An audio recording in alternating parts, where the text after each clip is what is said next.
Salut à tous, de retour de Polymanga du côté de Montreux pour l'événement manga de l'année et une belle rencontre avec Dara, le dessinateur de 8 options et plein d'autres petites surprises, rien que pour vous.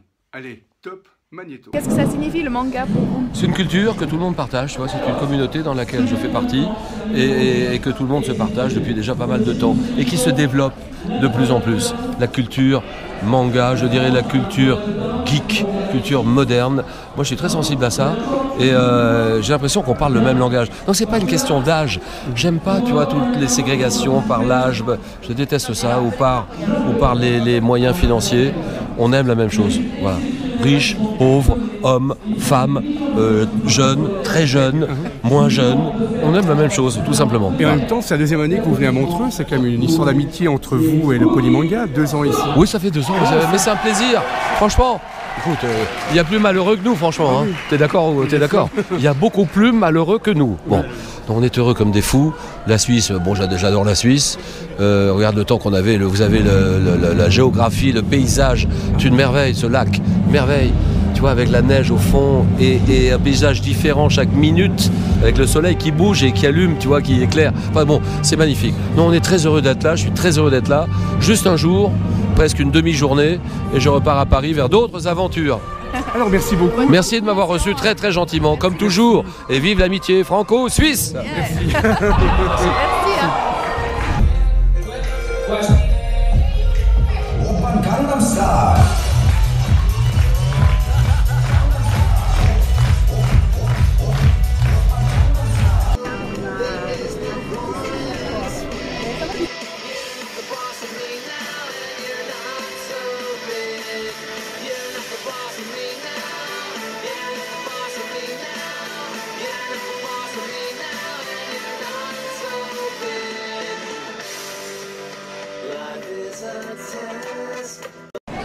Salut à vous, c'est qui pour vous Francky Muniz? Hello. Alors pour moi, c'est déjà Malcolm. Ouais. Franchement, ça fait toute mon enfance et puis c'est une monstre star, quoi. Et pour toi? Pour moi aussi, c'est Malcolm, c'est un acteur mythique qu'on regarde depuis petit et c'est tout, quoi. Et la rencontre s'est bien passée alors? Ah franchement, super, il est comme ça le type. Il est souriant, il t'accueille bien, il te parle bien, franchement, rien à dire. Ah, il se prend pas la tête, Ah, il donc se prend c'est pas la vraiment tête du génial, tout. ouais. Ah ouais. Ah ouais. Alors c'est à refaire, vous recommencerez alors? Ouais, c'est sûr, ouais. Franchement, il est très gentil, c'est un bon personnage, honnêtement. Merci beaucoup. Pas de soucis. Bonjour Mathieu. Bonjour. En fait, je découvre ta maison édition, Oui. c'est Olydri, si je ne me Tout trompe à pas. fait, Olydri Édition. Donc en fait, Olydri, c'est une société qui existe depuis 2011 et qui, depuis janvier dernier, s'est lancée dans l'édition. Par définition, on est une société transmédia, c'est-à-dire que de base, on faisait de la vidéo avec la web-série Noob, qu'on peut voir ici. Et par la suite, on a décidé de lancer aussi une maison d'édition pour proposer d'autres formats et compléter l'expérience des licences qu'on a pu créer. Donc on a lancé Olydri Édition depuis janvier dernier avec différentes licences. Par exemple, on a Neogicia qui raconte l'histoire du jeu vidéo dans lequel se passe Noob. Parce que Noob, c'est l'aventure d'un groupe de joueurs, d'une guilde qui s'appelle la Guilde Noob, dans un MMORPG en ligne. On suit leur aventure et Neogicia raconte proprement l'histoire de cet univers comme un univers fantasy à part entière. Ensuite, on a le blog de Gaïa qui est en 2 tomes. Le tome 2 est sorti il y a peu, il y a un mois, qui raconte en fait les aventures de ce groupe de joueurs qu'on retrouve dans Noob, mais IRL, dans la vraie vie. Comment se passe leur aventure dans la vraie vie, leurs études, leur boulot, comment ils se connaissent, leur histoire d'amitié. Donc voilà, ça apporte un point de vue complémentaire et ça permet d'avoir un point de vue avec Noob purement centré sur le jeu vidéo, Neogicia avec l'histoire de l'univers et le blog de Gaïa avec leur aventure un peu IRL. C'est vraiment très centré sur cet univers transmédia et ce qu'on appelle les spin-offs. Est-ce que la maison édition a été créée autour de Noob ou bien pas forcément? Alors pas forcément, c'est vrai que la licence de base c'est la licence Noob, qui est une licence qui maintenant a 8 ans, 8 saisons de web-série, qui a aussi un très fort succès de par le fait qu'il y a 3 ans maintenant, on a lancé ce qu'on appelle un crowdfunding pour financer les 3 dernières saisons. On a récolté près de 700 000 €, ce qui est actuellement, à l'heure encore actuelle, le record européen de crowdfunding. Et ça nous a permis vraiment, autour de cette licence forte, de développer d'autres licences qui sont, disons, les vitrines, les licences majeures de cette maison d'édition. Mais on a aussi d'autres licences, par exemple, on a Sentai School, qui qui est une licence qui existe depuis plusieurs années maintenant, dont les auteurs avaient perdu leurs droits avec leur ancien éditeur. On a pu récupérer ces droits-là pour rééditer les tomes 1, 2, 3, 4, 5. Et dans 1 mois et demi, 2 mois, on va pouvoir éditer le tome 6, qui va être le premier de la suite de ce manga qui avait été bloqué pendant de nombreuses années à cause de leur ancien éditeur. On a aussi Mekaz, qui est un manga d'un scénariste, dessinateur qui a eu une candidature spontanée auprès de notre maison d'édition et dont on a proposé d'éditer sa licence, qui parle en fait de mecha. Donc on suit vraiment un jeune qui est dans une école et qui va commencer à s'intéresser au mecha, au combat de mecha, etc. C'est un univers où tout ce qui est mécanique est très présent. Et on a enfin la Flanders Company, qui est là encore lié énormément à notre univers web-série, puisque c'est une autre web-série qui a commencé en même temps que nous, à peu près, même un petit peu avant. Des personnes qu'on connaît depuis très longtemps, qui ont aussi perdu leurs droits auprès de leur ancien éditeur.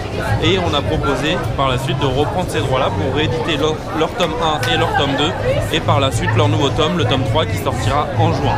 Donc voilà, c'est vraiment une maison d'édition assez complète et qui en plus de ça a l'avantage aussi d'avoir des licences qui sont développées en bande dessinée, en roman, puisqu'on a aussi par exemple le roman Noob, qui n'est pas édité par Olydri mais par les éditions Octobre, qui est un autre éditeur français.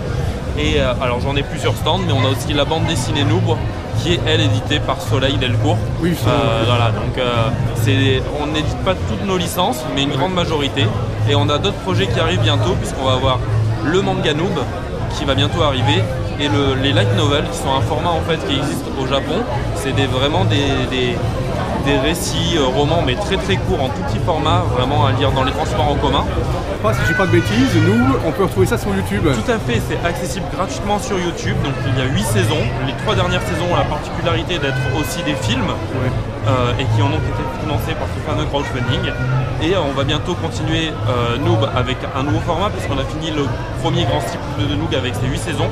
Et on va lancer ce qu'on appelle Noob Rush, qui va être une suite avec d'autres personnages et d'autres faits qui vont être mis en avant. Ça va être un nouveau cycle. Et aussi une nouvelle web-série qui s'appelle Warzone Project, qui elle est beaucoup plus orientée sur les thèmes de super-héros, du comics, et qui a déjà une saison 1 qui était sortie avant la trilogie Noob, et la suite devrait normalement commencer à apparaître sur YouTube aux alentours de la rentrée de septembre-octobre. Donc voilà, une actualité assez chargée. Là, je te remercie beaucoup. Et bien, merci à toi. Dara, bonjour. Bonjour. C'est un plaisir de te voir à Polymanga, parce que c'est quand même toi qui as créé une série, un peu le fil conducteur de ce festival, qui a 8 options, et c'est toi qui as en fait créé cette fameuse spin-up qui nous suit en fait dans tout le festival. Oui, en fait moi je l'ai juste créé visuellement, parce qu'il y a un scénariste sur le manga 8 options, et effectivement Diana, je l'ai imaginé visuellement, on l'a imaginé ensemble avec le scénariste David Dem. Et c'était une superbe idée en fait de mettre en fait un manga dans un programme, parce qu'en même temps c'est vrai que les gens qui ne connaissent pas te découvrent, même si tu es très connu avec la maison édition Ankama. Et c'est vrai que c'est toujours un grand plaisir de te croiser ici. C'est vrai que c'est une bonne synergie, parce que le public est quand même, se recroise énormément. Et pour nous ça donne une visibilité énorme au manga. Et pour le festival, ça fait vraiment un gros plus d'avoir cette mascotte et ce contenu qui est vraiment offert aux visiteurs. Et c'est toi qui as fait en fait Angélique, donc en bande dessinée, en manga. Oui. Et c'est vraiment dérivé Angélique Marquis des Anges, ou bien c'est pas vraiment la même chose? Ah si, je dirais même que c'est l'adaptation la plus fidèle à ce jour d'Angélique, parce qu'on a travaillé directement avec l'écrivain, avec Anne Gollon. Oui, voilà, on a travaillé à partir des romans, on a adapté les romans, et c'était une expérience très intéressante. Et c'est vrai qu'on découvre cette série, elle est superbe, c'est vrai du médiéval.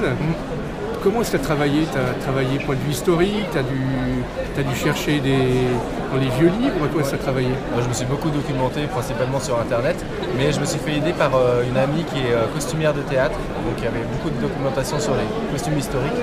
C'est vrai que le costume du 17e, c'est pas le début pendant la Fronde, donc l'enfance de Louis XIV, c'est pas la période la plus documentée, donc c'était pas évident de trouver. C'est vrai que c'est beau parce qu'on découvre un autre manga, un manga historique. Et c'est vrai qu'aussi bien pour ceux qui sont passionnés de bande dessinée, de manga et d'histoire, on retrouve tout dans l'univers. Oui, et puis Angélique, c'est vraiment un magnifique personnage avec une histoire très riche. Et puis à la fois de la romance, de l'aventure, enfin voilà, c'est vraiment, c'est un chouette projet. Et là, est-ce que tu es sur un nouveau projet de bande dessinée? Oui, je suis sur un nouveau projet, je peux pas en dire beaucoup pour l'instant, sauf que j'ai signé chez Delcourt pour un album cette fois, un album cartonné classique. Voilà. Donc tu viens à la bande dessinée alors? Oui, alors ça. Pour moi la bande dessinée et le manga, c'est pareil. Ouais, le format est différent, il y a des contraintes de narration notamment qui sont différentes, mais grosso modo, le but c'est quand même de raconter une histoire. C'est gentil. Ben, merci beaucoup. Mais c'est moi qui te remercie. Bonjour Didier. Bonjour Paul. Mais c'est toujours un grand plaisir de se revoir. C'est un bonheur et un honneur aussi. Et là tu as vécu une semaine de folie, en fait du jeudi jusqu'à aujourd'hui lundi. Polymanga était une belle année. Ouais, c'était une magnifique année. Beaucoup plus, on va dire, détendue, agréable que l'année passée. Il y a eu moins de files en général, les gens se sont moins fait chier justement à attendre plusieurs heures parce qu'il y avait beaucoup de fouilles et tout ça. Et en fait finalement il y a eu moins d'attentats terroristes en France, donc forcément moins de répercussions chez nous. Et puis voilà, on a pu vivre de manière plus agréable ce festival. Et ce qui est impressionnant, c'est qu'au fil des années, on a vu Mix en fait bouger. Et c'est vrai que c'est impressionnant parce que vous êtes bien implanté dans le festival. Et là, vous avez des stands Dragon Ball, vous avez des stands Pokémon, aussi bien les figurines, c'est du pur bonheur. Alors en fait, je pense que on est toujours un petit peu frustré. C'est-à-dire qu'on aimerait avoir tellement de stands aussi avec les nouvelles licences. Là, on a fait un stand One Piece, un stand Dragon Ball, Pokémon. C'est des trucs qui cartonnent puis qui sont, on va dire, faciles à continuer à transmettre dans le cœur des gens. Il y a des nouvelles licences qui tabassent comme One Punch Man. On aime beaucoup Kingdom aussi chez nous. Il y a les My Hero Academia. Il y a plein de choses. Prisonnier Riku. Il y a plein de choses où il y a des petits goodies qui sortent actuellement au Japon, mais pas de quoi faire des stands. Et ça coûte très cher de faire des imports de petites choses comme ça. Donc, non, on est très heureux. Mais c'est vrai qu'on a toujours un petit peu de frustration parce qu'on aimerait tout avoir, parce qu'on est les premiers fans à avoir des étoiles dans les yeux en voyant ce qu'on vend bêtement. Et c'est vrai que bientôt vous serez à Bâle, donc ce sera pour un autre festival, comment ça va se passer? Swiss Fantasy Show. Alors on y est effectivement, et la maison d'ailleurs va vendre nos produits directement aussi. C'est vrai qu'en fait, il y a de moins en moins de ces manifestations en fait qui sont faites pour vraiment, on va dire, toucher un maximum de domaines. Parce que maintenant, il y a des petites foires à gauche, à droite, ou des vides-greniers, des choses comme ça, où on aurait envie d'être partout. Mais il y a un moment, on se dit qu'on met des grosses énergies, c'est pour ça qu'on a 8 stands ici, et puis qu'on fait des choses jolies, où on met du cœur, et il faut que ça se ressente, mais on fait plus les choses à moitié, comme on a eu l'occasion, par exemple, l'année passée, de faire 12 festivals comme ça. On finissait sur les rotules, on n'en pouvait plus, et puis on n'était plus là vraiment pour les autres, et c'était un petit peu dommage. Puis forcément, ouais, c'était très dur après à digérer tout ça. Donc c'est pour ça que moins de festivals, mais plus d'efficacité normalement. Et en même temps, pour ceux qui ne te croisent pas dans les festivals, on a la chance de te croiser à Lausanne. Ouais, donc, directement. Voilà, directement à Lausanne. Donc je peux dire juste l'adresse de Mix. Ouais, c'est Petit Saint-Jean 3, mais oui, volontiers. Donc c'est à Lausanne, c'est au fond de la place Lépinet. On est où il y a Paillot, il y a les brasseurs, oui, c'est vrai que c'est super sympa. Et en fait, c'est un endroit, avant on était au Flon, où c'est beaucoup plus des gestionnaires. Et là, on sent vraiment un endroit où les gens, il y a aussi la Ligue contre le cancer qui est sur la place. Bref, il y a des gens qui sont aussi pleins de cœur.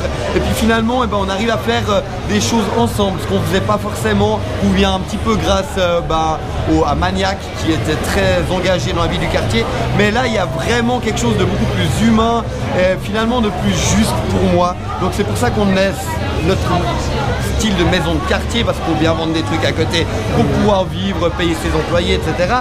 On se sent plus acceptés, on va dire, avec nos valeurs qui sont un petit peu plus justement pour réunir et pour se faire plaisir et faire plaisir plus loin. C'est gentil, merci beaucoup. Mais merci toujours, que du bonheur. À tout bientôt. Au plaisir. Venu de nulle part, c'est Cobra, plus vif que le serpent, c'est Cobra. Personne ne l'aperçoit, c'est Cobra, mais il est toujours là, c'est Cobra. Et plein d'effroi, les pirates de l'espace, rien qu'à son nom, voit leur sang qui se glace, se glace, se glace. Mais quand il y a danger, c'est Cobra qui vient pour nous aider, Cobra.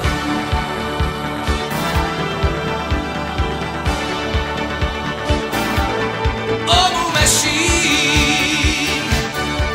nul n'imagine